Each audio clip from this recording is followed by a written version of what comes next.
At her core, Mom was a servant, and she loved people. So you put those two things together, and I think that was her motivation in life. My mom moved to Jackson Hole in 1959 with my father. They moved here for my dad to take a teaching position at the high school. She and my dad bought the Antler Motel in May of '62. She was kind of the everything there. She was the desk clerk, the housekeeper, the maintenance department.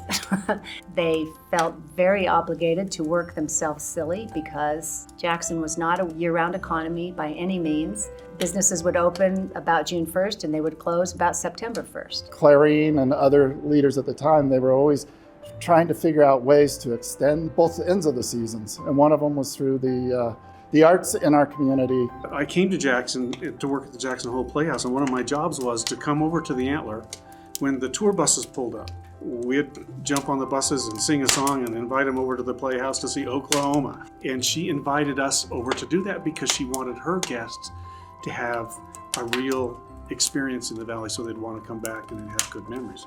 She supported all of the arts, whether it was, somebody welding on metal to create something, or somebody who painted.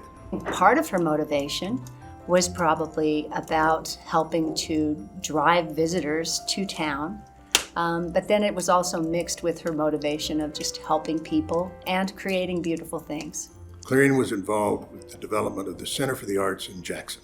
It wouldn't exist without her. Clarene was one of those quiet people who, both on an individual basis, wanted to help fellow human beings, but on a larger community basis, whether the community be Jackson, Teton County, or the state. One of my fellow board members came up to me one day and he said, your mom is really quite responsible for the Wyoming Cultural Trust Fund. When they originally passed the Cultural Trust Fund, there wasn't any money in it.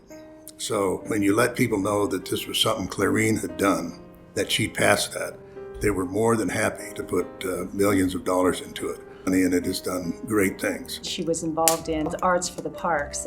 They would solicit artwork from artists, and it had to be based on a national monument or on a national park. She loved the connection of putting wonderful artists able to put down in their medium images of all of our national parks, and then be able to share that with people of the world.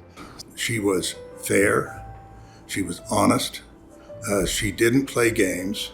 She was looking to get something done. Her involvement with the National Museum of Wildlife Art continues to draw tourists from all over the world to visit our Magic Valley.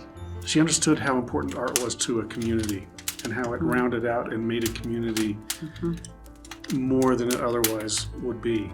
It improved the lives of the people who lived here, who called this place home. Clarene Law, recipient of a 2022 Wyoming Governor's Arts Award.